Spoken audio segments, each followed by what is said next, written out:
Welcome to Roomings. Every week, we take mini dives into topics and explore it on what it is, what it can be, and what it should be. We are a coach, a psychologist, and an expressive arts practitioner, and we just want to be a part of the conversation. Join us every Sunday if you'd like to ruminate or muse with us. Join us on Roomings. Hello and welcome back to Roomings. We have all three of us here today after ages, and it feels amazing to see Abha and Namita on my screen. Namita, welcome back. We really missed you last time. It felt very odd to record without you. I'm happy to be back. I truly loved last week's episode, and I'm so happy that you guys got your, spotlight without my rolling eyes and the really bad jokes. I know you had your time in the sunlight, so to speak, and now that I'm back, I'm very happy that the listeners do not have to listen to really bad jokes. I'm looking forward to being the control again. I think we were very well behaved, na Abha, last time. We didn't crack too many jokes. We were keeping Namita's reactions in mind when we were speaking. Yeah, and we actually missed her. I can't believe it. That is how strong my presence is. Let's go back a week, Simon, and change a lot of things we did. Totally a regretful week, I should say.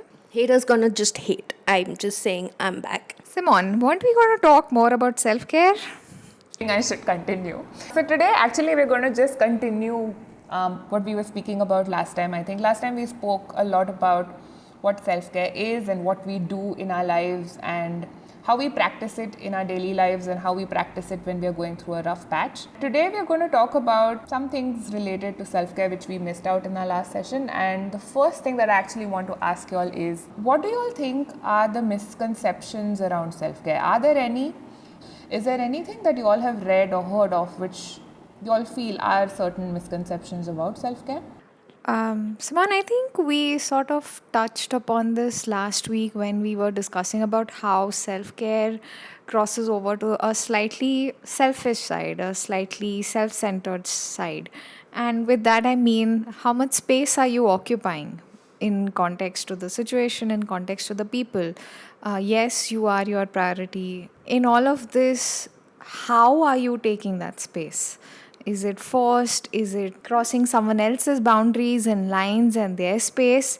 Or is it at the expense of someone else? I think another one that it comes to my mind is, you have all these blogs that tell you these are the ways you take care of yourself. A lot of people claim that they some day of the week or their weekend or one evening it is dedicated to self-care, and they pretty much do what is on the blogs. They just follow the word of the article and not really understand that those are options, but they don't necessarily mean they fit your personality. Like, one quick example that I can think about is mindfulness or breathing exercises are really important for self-care. But if you don't know how to do it, if you've never really understood it, if you're somebody who's hyperactive and cannot sit still, it's not going to help you. Just because that's the trend doesn't mean that is the self-care you need. So I think the biggest misconception is either we are lazy or we just think that we don't know much or we should listen to the experts, and we follow the 10 things to do for self-care, or these 3 things and you'll be fine, or a calm app and I'm sorted, I'm focused on myself, right? Without really addressing the self of the care, who are you, what do you need? So yeah, I think they're misled or blinded by maybe the fad of the time. That kind of makes sense, and it also brings me to another thing which I realize is sometimes self care is perceived to be very superficial. Your skincare is also synonymous with your self care. Going back to going within the different kinds of care you need. For instance, the emotional care you may need, the physical care you may need. That yes, I need to pay attention to my body. I've been too lethargic, or I've just not giving myself that rest, or I've just been giving to people. I need some time where I need to draw that line. I need give that time to myself. So it's a different time that you will give the different kind of care, and it's not just limited to one aspect of yourself. Is something that's coming to me, and also at that point, what is it that your entire being needs? It's recognizing that there are different aspects and then catering to those, I feel.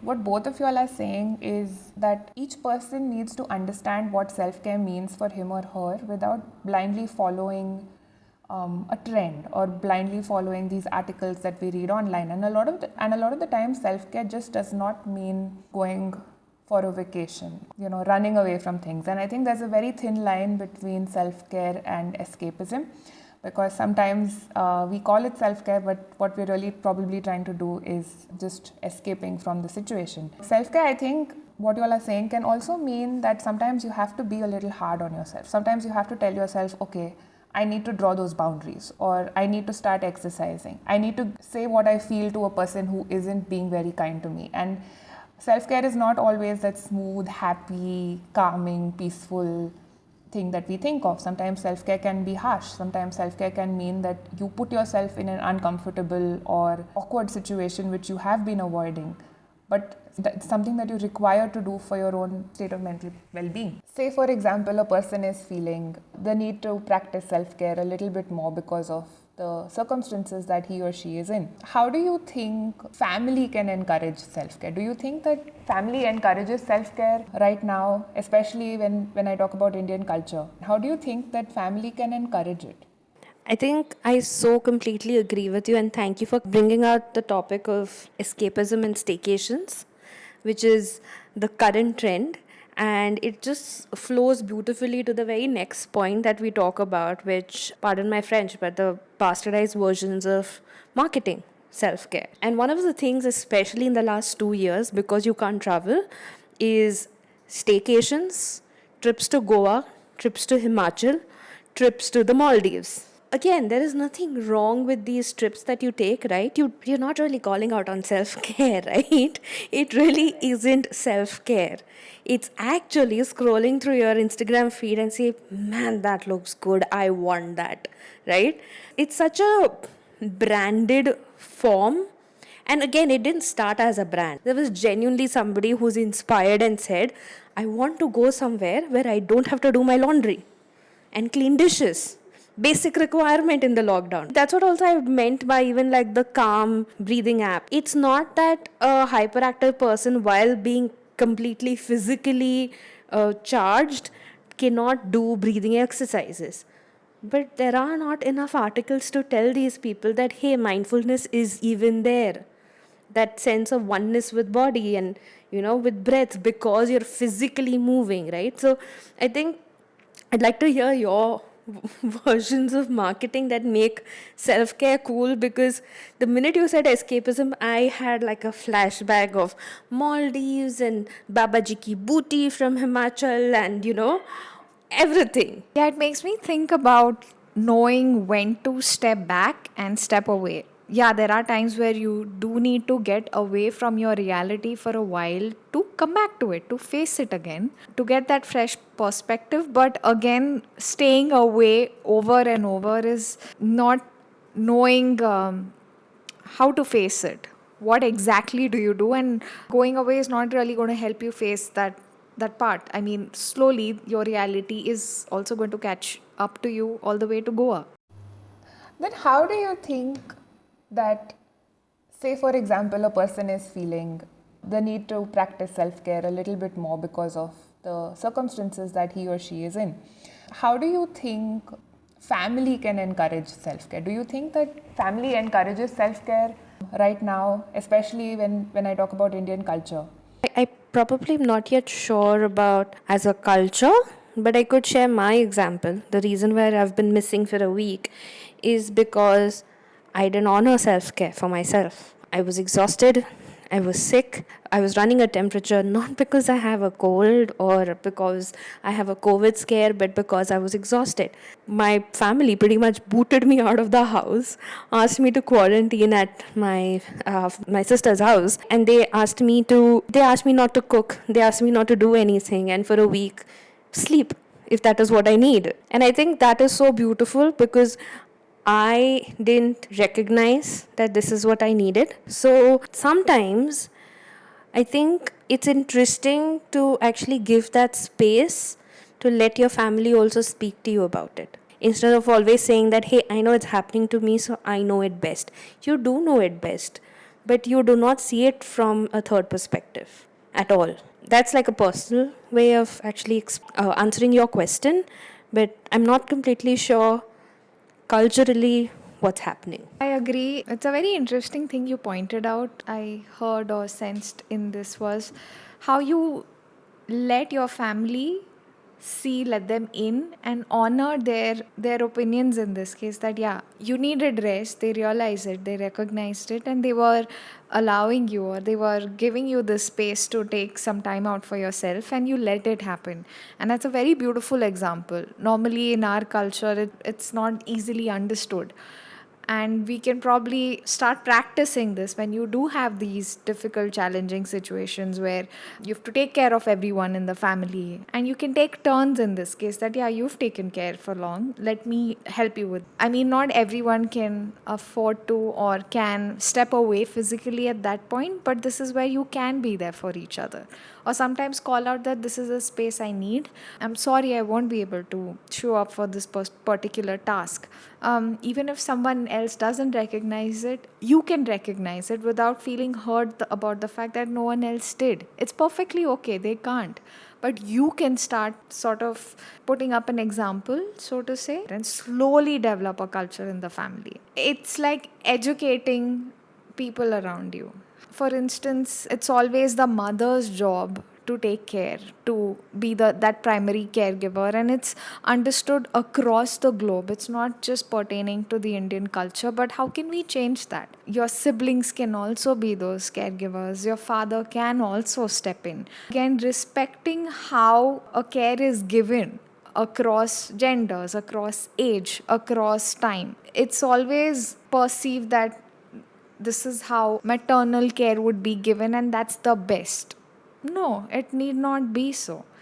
You can accept the care the way it's given, or how a support is given or shared. That I feel can encourage even the male members or otherwise, that okay, it's not your job, or you can't do it that way, or you can't be there for this person. And somehow this is a way to include and involve the male members. This is just an example, but you can replace it with anyone else. Or saying that a 16-year-old cannot be there for you. No, maybe sometimes people do step up their ages. You can give them that space to be there. Namita, I think you want to say something. Actually, listening to you and the question that someone asked, the question that comes to my mind that I want to ask both of you is that yes, there is, as you rightly pointed out, that removing gender from the situation and then seeing the caring and nurturing roles. But what about people who want to create the space for you but don't know how to hold this space?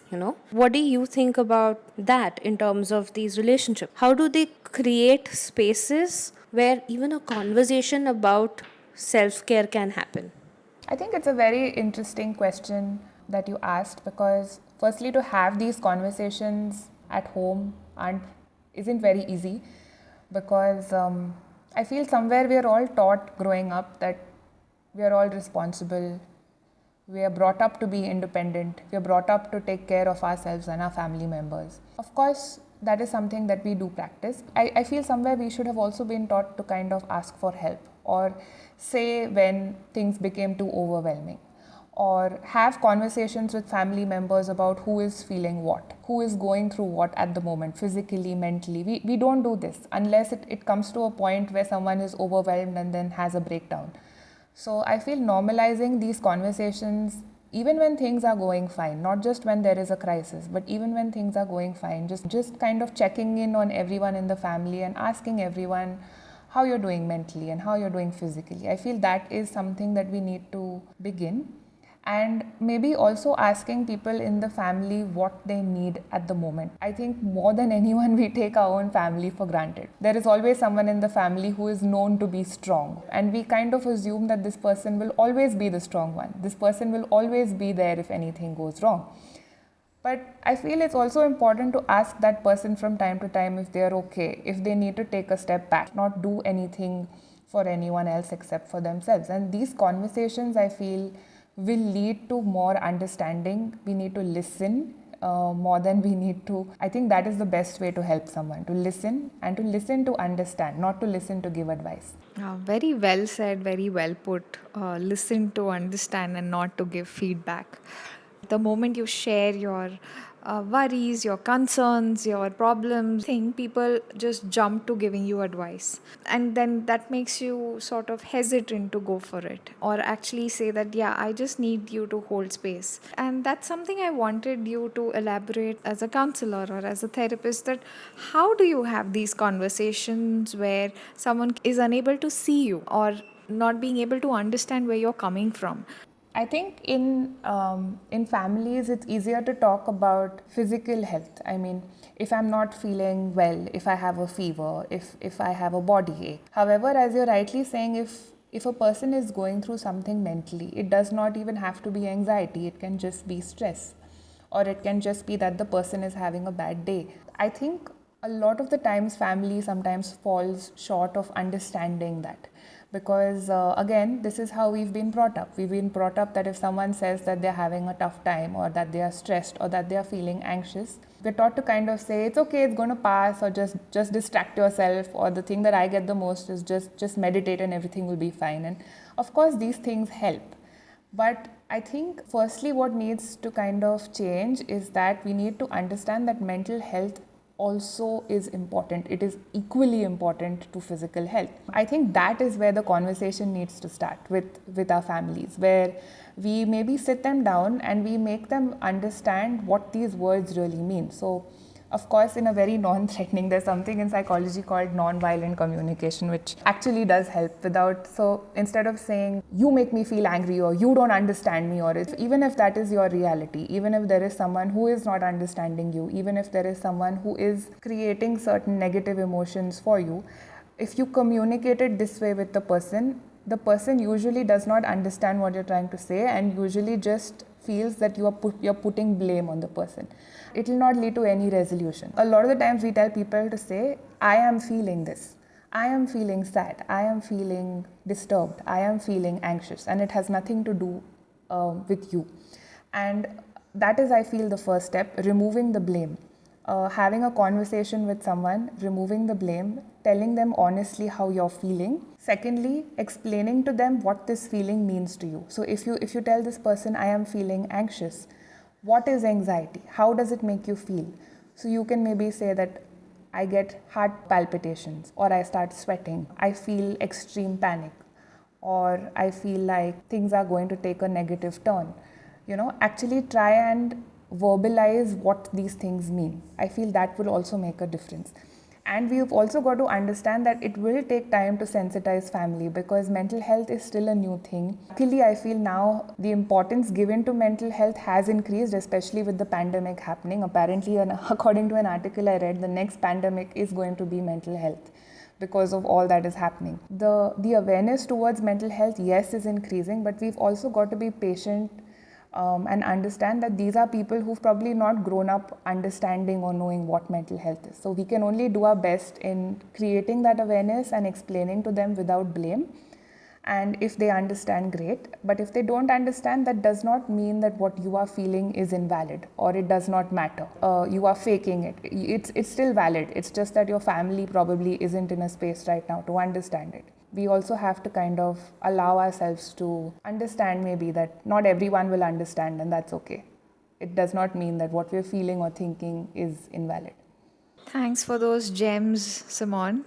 These are really important intricacies we all have to be so mindful about. And after listening to you, what's coming to me is that your self care is your own responsibility. even when you have this conversation about not blaming, or the fact that yes, you may not understand it, but it's still valid. You will at so many points be mad at someone, be disappointed at someone. You will have these underlying expectations to be seen, to be heard, to be understood. And like you, even the other person is going through something. They could be, which they may not be able to tell you. And our own responsibility to keep reminding ourselves that yes, touch base with this point, that yes, it is my responsibility.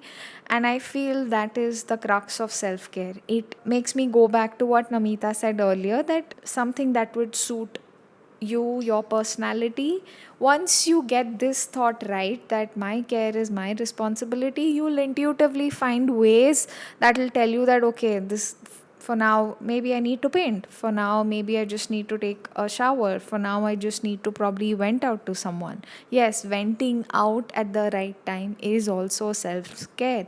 You're giving an expression to what's coming to you. One thing that I realized is it takes time. You have to keep coming back to it, and it'll take time for a certain ritual to be formed with you. You need to make self care a ritual in your own life.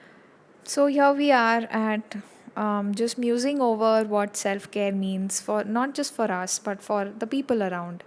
And while we want to be there for everyone else, we need to show up for our own selves. We would like to know how you show up for yourself, how your rituals are. So do let us know on Instagram. Our page is Happy Roomings. And we look forward to meeting you next week. Till then, happy roomings.